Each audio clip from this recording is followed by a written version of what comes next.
अस्सलाम वालेकुम नाज़रीन, सिंध राउंड अप में भली कार आऊं आहियां रोशनी मेमण। नाज़रीन, सभ खां पहिरीं ख़बर अवां सां शेयर कंदासीं। छाछरे वेझो ॻोठ में बाहि लॻण सबबि 8 घर सड़ी रख थी विया। इन हवाले सां वधीक तफ़सील मालूम कंदासीं। लाइन ते मौजूद आहे KTN न्यूज़ जो रिपोर्टर रमज़ान नोहड़ी। जी रमज़ान, छा तफ़सील आहिनि? जी बिल्कुल, ये दाहली तालुके जे ॻोठ अमराणी में रतपचा दौरान ओचितो रहनुमा बिरादरी जे घरनि खे बाहि लॻी वई। बाहि सबबि 8 पोरियतनि जा घर सड़ी विया आहिनि। पोरियतनि में रसूल बख्श, बरकत अली अहमद, सईद अली ऐं ॿिया जेको शामिल आहिनि। पोरियतनि जे चवण मूजिबि त बाहि ओचितो लॻी वई। असां बाहि लॻण वक़्तु जेको आहे ॿनियुनि में कमु करे रहिया हुआसीं त बाहि जेको आहे कंट्रोल खां असां जेका निकिरी वई। असां पहुतासीं त असां तक़रीबन जेको समूरे पाड़े खे लपेट में आणे छॾियो आहे। असां कोशिशि कईसीं ऐं टाउन इंतज़ामिया खे वितला कयो, पर गाॾी थोरी देरि सां पहुती ऐं असां जेको आहे पंहिंजो पाण ऐं रेंजर जे एहलकारनि हुते सरज़मीन ते पहुची, बमराणी पोस्ट जा रेंजर एहलकार हुते पहुची विया, जिन जी हेल्प सां बाहि ते ज़ाब्तो आंदो वियो। जी ठीकु आहे, वॾी महिरबानी नाज़रीन। छाछरो खां रमज़ान नोहड़ी तफ़सील ॾिना आहिनि। छाछरो वेझो ॻोठ में बाहि लॻण सबबि 8 घर सड़ी रख थी विया आहिनि।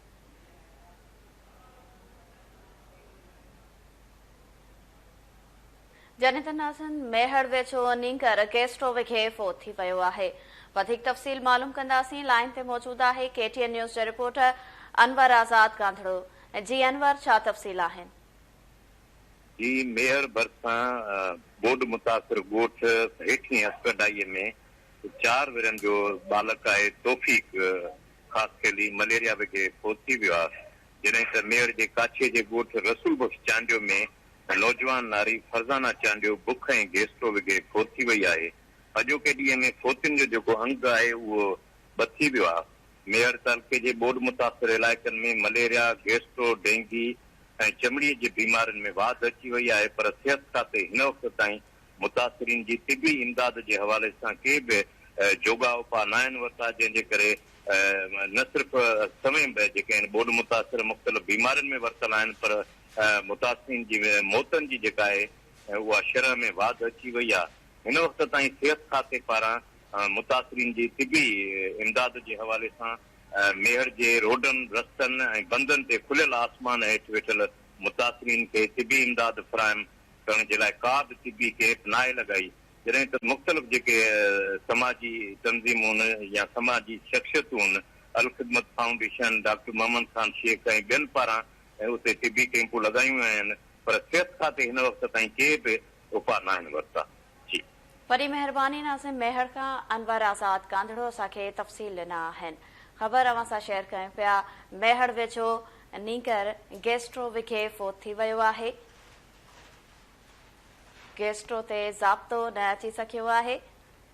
मेहड़ वेझो नींगर गैस्ट्रो विखे फोत थी वियो आहे।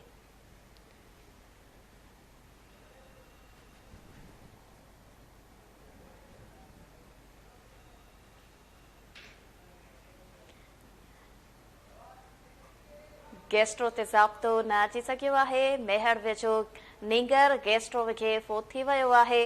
जॾहिं त अव्हांखे ॿुधाईंदासीं त जोही में बि ॻोठाणो मलेरिया विखे हयाती विञाए वेठो आहे। इन हवाले सां मुख़्तलिफ़ शहरनि जी सूरत हाल अवां ताईं पहुचायूं पिया। मेहड़ वेझो नींगर गैस्ट्रो विखे फोत थी वियो आहे। इन खां अॻु अव्हांखे ॿुधायोसीं सन वेझो बि मलेरिया विखे 2 ॿाड़ियूं फोत थी वियूं।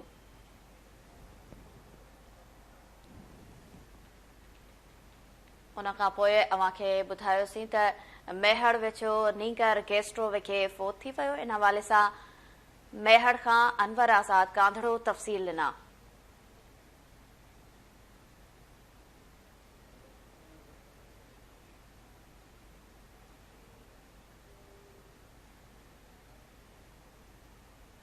मेहड़ वेझो नींगर गैस्ट्रो विखे फोत थी वियो। गैस्ट्रो ते ज़ाब्तो न अची सघियो आहे। मुख़्तलिफ़ शहरनि जी सूरत हाल अवां ताईं पहुचायूं पिया। मेहड़ वेझो नींगर गैस्ट्रो विखे फोत थी वियो। जॾहिं त जोही वेझो ॻोठाणो मलेरिया विखे हयाती विञाए वेठो। इन हवाले सां वधीक तफ़सील मालूम कंदासीं। लाइन ते मौजूद आहे KTN न्यूज़ जो रिपोर्टर अमर लाशारी। जी अमर लाशारी, छा तफ़सील आहिनि? जी रोशन काछे में मलेरिया वेगे फोत गिन जो जेको आहे सिलसिलो रुकजी न सघियो। तव्हांखे ॿुधायां त मलेरिया वेगे काछे जो ॻोठ आहे जाफर लुंड, उते यूसुफ लुंड नाले शख़्स आहे जेको फोत थी वियो आहे। तव्हांखे ॿुधायां त काछे जे जेके इलाइक़नि में मलेरिया गेस्ट्रो वेगे हिकु महीने अंदरि फोतगिन में जेको आहे 39 जेके इंसानी हयातियूं आहिनि उहे ज़ाया थी वियूं आहिनि। रोड रस्ता बंदि हुजण जे करे या काछे जा जेके हेल्थ सेंटर आहिनि उहे मुकमल तौर ते बंदि हुजण जे करे जेके मरीज़ आहिनि उन्हनि खे शहर जे अस्पतालनि ताईं नथो पहुचाए सघिजे, जंहिं करे वॾे पैमाने ते फोतगियूं थी रहिया आहिनि। सिहत खाते पारां हिन मर्ज़ खे रोकण लाइ के बि कोशिशूं न पियूं वरितियूं वञनि, जंहिं करे हिन वक़्तु काछे अंदरि हज़ारे जेके मासूम इंसानी हयातियूं आहिनि उहे उदाह तो लॻल आहिनि। जी वॾी महिरबानी नाज़िन, जोही खां मरला शारी तफ़सील न आहिनि।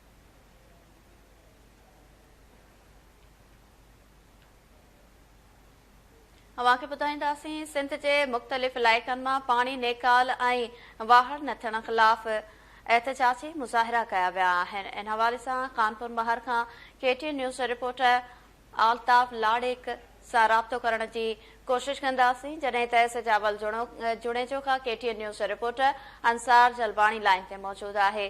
जी अंसार जलबाणी, छा तफ़सील आहिनि एहतजाजी मुज़ाहिरे जे हवाले सां? जी रोशनी, ही सजावल जुणेजो भरिसां यूसी अर्ज़ी भुट्टो जे ॻोठ इलाही बख़्श जलबाणी में अॼु जलबाणी बिरादरी बरसात मुतासिरनि पारां एहतजाजी मुज़ाहिरो कयो वियो। उन मौक़े ते ॻोठाणनि लाल खान जलबाणी, रियाज़ जलबाणी ॿिनि दाहिं ते चयो त गुज़िरियल बरसात दौरान जेको आहे 6R सिम शाख मीरो खान ऐं जलबाणी शाख खे घारा लॻा, जंहिंजे करे असांजो ॻोठ मुकमल पाणी जे लपेट में अची वियो। असांजा समेत जहिड़े फसल पाणी जी जे लपेट में अची विया, जंहिंजे करे असांजा घर ड्रही पट थी विया, फसल ॿुॾी विया आहिनि।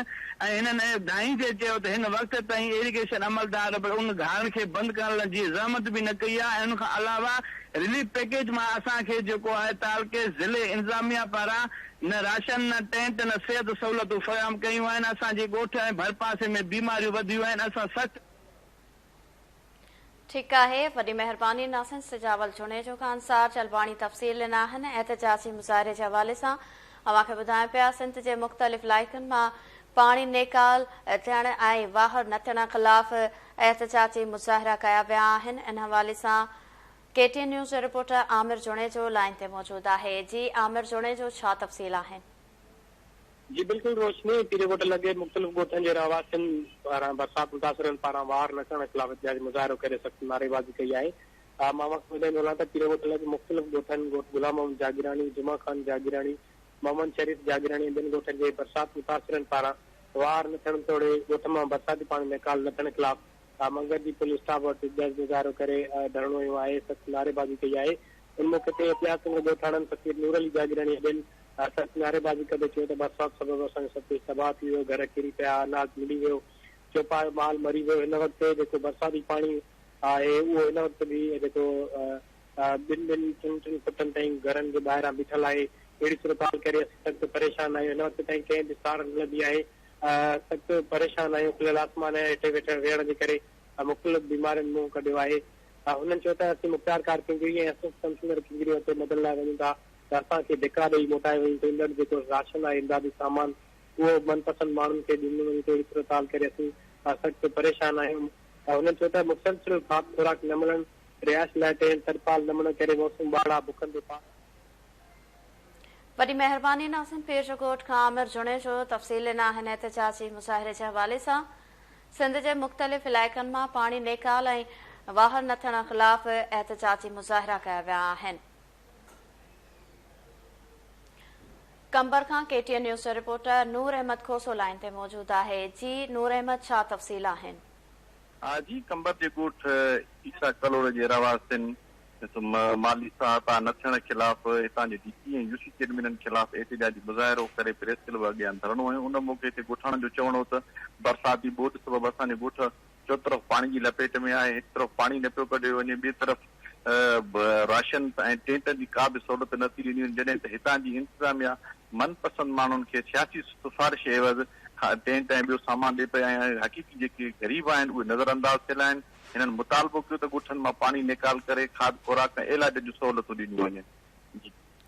ठीक है, वही मेहरबानी नाज़िन। नूर अहमद खोसो तफ़सील नाहन कंबर खां एहतजाजी मुज़ाहिरे जे हवाले सां। सिंध जे मुख़्तलिफ़ इलाइक़नि मां पाणी निकाल ऐं वाहर न थियण ख़िलाफ़ एहतजाजी मुज़ाहिरा कया विया आहिनि। खिपरो खां KTN न्यूज़ रिपोर्टर पीर बख्श राजड़ लाइन ते मौजूद आहे। जी पीर बख्श, छा तफ़सील आहिनि एहतजाजी मुज़ाहिरे जे हवाले सां?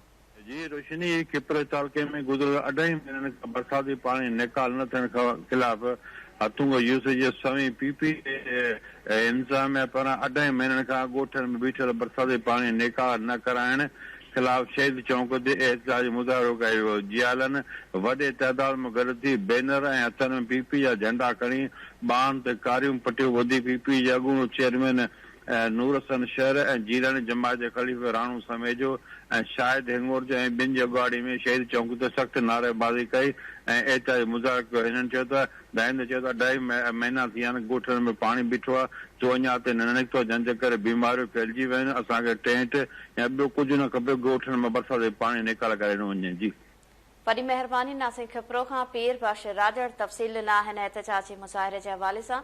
अवांखे ॿुधायूं पिया सिंध जे मुख़्तलिफ़ इलाइक़नि मां पाणी निकाल ऐं वाहर न थियण ख़िलाफ़ एहतजाजी मुज़ाहिरा कया विया आहिनि। इन हवाले सां मुख़्तलिफ़ शहरनि जी सूरत हाल अवां ताईं पहुचायूं पिया। खानपुर, सजावल जुणेजो, पीर जो ॻोठ, कंबर, खिपरो, सामारो, भिरिया रोड ऐं ॿियनि शहरनि में बि एहतजाजी मुज़ाहिरा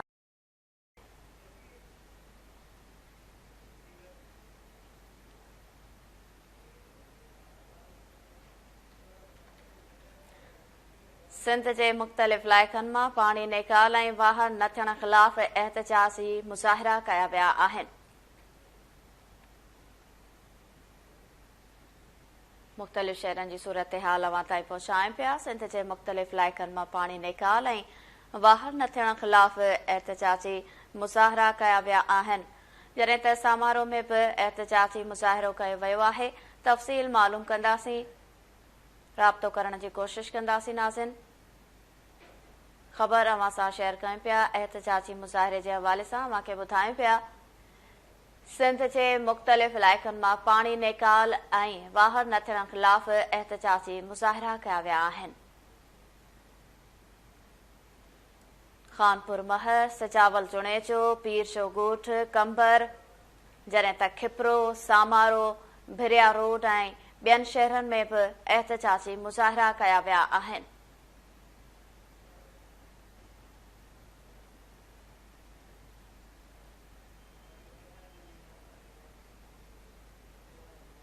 एहतजाजी मुज़ाहिरनि जे हवाले सां ख़बर अवां सां शेयर कयूं पिया।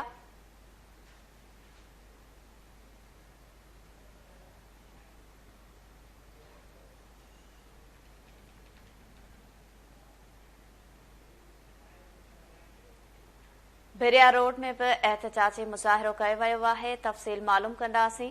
लाइन ते मौजूद आहे KTN न्यूज़ रिपोर्टर शाहिद मीर सहतो। जी शाहिद मीर सहतो, छा तफ़सील आहिनि एहतजाजी मुज़ाहिरे जे हवाले सां? जी रोशनी, भिरिया रोड शहर में 1.5 महीनो गुजरण के बावजूद बरसाती पानी निकाल न थी सघियो आहे। भिरिया रोड शहर के मुख़्तलिफ़ इलाइक़नि में अञा ताईं बरसाती पानी बीठल आहे, जंहिंजे करे शहरी जेके आहिनि उहे अज़ाब वारी ज़िंदगी गुज़ारनि था। अॼु शहरनि नून लीग जे अॻवाननि मलक वसीम अवान अमजद जावेद ऐं ॿियनि पारां जेको आहे अॼु फारूक आज़म चौक ते धरणो आयो जो हुन मौक़े ते हिननि चयो त पब्लिक हेल्थ जी इंतज़ामिया जेका आहे उहा पाणी निकाल करण लाइ के बि उपाउ न पई वठे। नई टाउन कमेटीअ जा जेके अमलदार आहिनि उहे हिन मामले ते नोटिस न पिया वठनि, जंहिंजे करे शहर जेको आहे उहो बरसाती पाणीअ जे लपेट में अञा ताईं नई शहर मां गंदो पाणी निकाल कयो वञे, नई बरसाती पाणी निकाल कयो वञे। हिननि चयो त डिप्टी कमिश्नर नौशार अफरोज़ जेको आहे उहो सिर्फ़ु सख़्तूं दावाऊं करे थो, पर शहर में अञा ताईं पाणी जीअं जो तीअं बीठल आहे। जी वॾी महिरबानी नाज़िम। भिरिया रोड खां शाहिद मीर सहतो तफ़सील ॾिना आहिनि।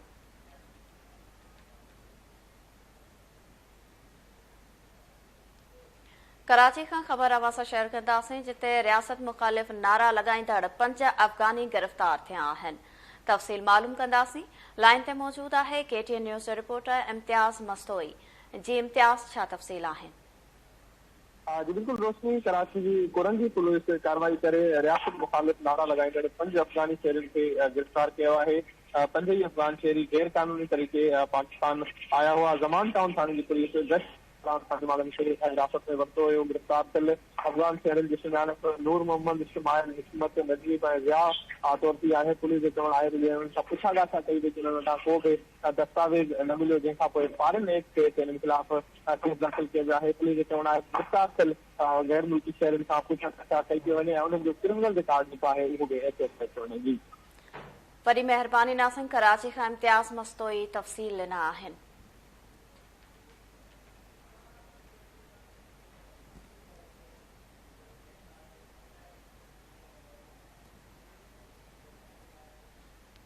दादू खां ख़बर अवां सां शेयर कंदासीं, जिथे नौजवान जे क़त्ल जो ॾोह साबित थियण ते जवाबदार खे फाहीअ जी सज़ा ॿुधाई वई आहे। तफ़सील मालूम कंदासीं। लाइन ते मौजूदु आहे KTN न्यूज़ जे रिपोर्टर निज़ाम शेख। जी निज़ाम, छा तफ़सील आहिनि? जी, क़त्ल केस में अदालत जवाबदार खे फाही जी सज़ा ॿुधाई आहे। साल अॻु ॿारनि जे ॻाल्हि सां नौजवान नदीम जतियाल खे क़त्ल कयो वियो। उन केस में ॾोह साबित थियण ते फर्स्ट एडिशनल सेशन जज नदीम बदर काज़ी जी अदालत पारां जवाबदार मंजूर अली जतियाल खे फांसी जी सज़ा ॿुधाए 3 लाख दंड हयो वियो आहे। मक़तूल नदीम जो केस थरड़ी मोहब्बत थाणे ते संदसि मामे फिदा हुसैन दाख़िल करायो हो। 2 साल अॻु में थरड़ी मोहब्बत में अफ़सोसनाक वाक़ियो पेश आयो। ठीकु आहे, वरी महिरबानी नाज़िन। दादू खां निज़ाम शेख तफ़सील ॾिना आहिनि।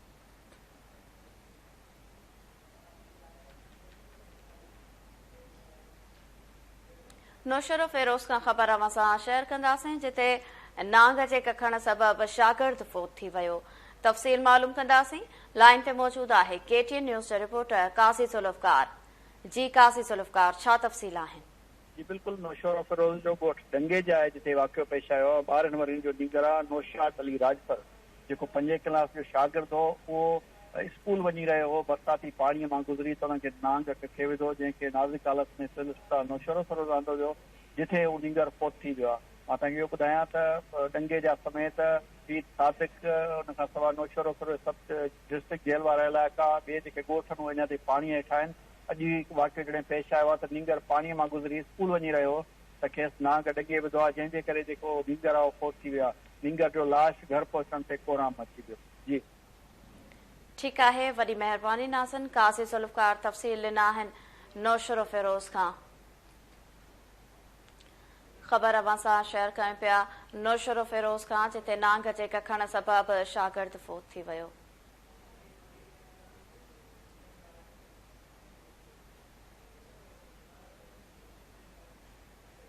नाज़िन, बदीन खां ख़बर अवां सां शेयर कंदासीं, जिथे हादसे जे हवाले सां अव्हांखे ॿुधाईंदासीं। डस्ट एंड कल्टी थी आहे, जंहिंजे नतीजे में टंडो मोहम्मद ख़ान वासी 20 ॼणा ज़ख़्मी थिया आहिनि। वधीक तफ़सील मालूम कंदासीं। लाइन ते मौजूदु आहे KTN न्यूज़ जो रिपोर्टर हारून गोपांग। जी हारून, छा तफ़सील आहिनि? जी, बदीन शहर भरिसां टनो भागो रोड ते शाह जे कोट वटि डासन पिकअप जो टायर राड टुटण सबबि जेका पिकअप डासन कल्टी थी वई, जंहिंजे नतीजे में टंडो जान मोहम्मद सां तालुक़ रखंदड़ कपरी ख़ानदान जा 20 ॼणा ज़ख़्मी थी पिया ऐं ज़ख़्मियुनि में मर्द, औरतूं ऐं मासूम 12 पिणु शामिल आहिनि, जिन खे एडी एम्बुलेंस ज़रिए इंडस हॉस्पिटल बदीन आंदो वियो ऐं जिन जो इलाज करण खां बैदि उहे हिन वक़्तु जेके आहिनि पंहिंजनि घरनि तरफ़ रवाना थी विया। जी वॾी महिरबानी नाज़िन। बदीन खां हारून गोपांग तफ़सील ॾिना आहे।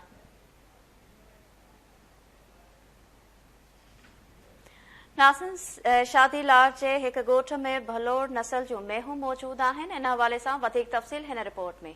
हाज़िरीन, असीं मौजूदु आहियूं शादिला जे वेझो जत ॻोठ में, जिते कुंडी नस्ल जी मेंह जो तइदादु तमामु घणे तइदाद में मौजूदु आहे। ॻोठाणे जो चवणु आहे त कुंडी नस्ल जो मेंह फ़क़ति असां वटि ई आहे। इहो नस्ल इंडिया मां ॾाढे आदम जी ज़मीन मां आयो आहे। 200 सालनि खां असां वटि इहो नस्ल मौजूदु आहे। उत्तर ऐं लाड़ जा शौक़ीन माल जा भाॻिया हितां खां इहो नस्ल ख़रीद करे वेंदा आहिनि। हैदराबाद में हर साल थींदड़ चौपाई माल जी निमाइश में असांजो मेहो मुक़ाबिलो खटींदियूं आहिनि।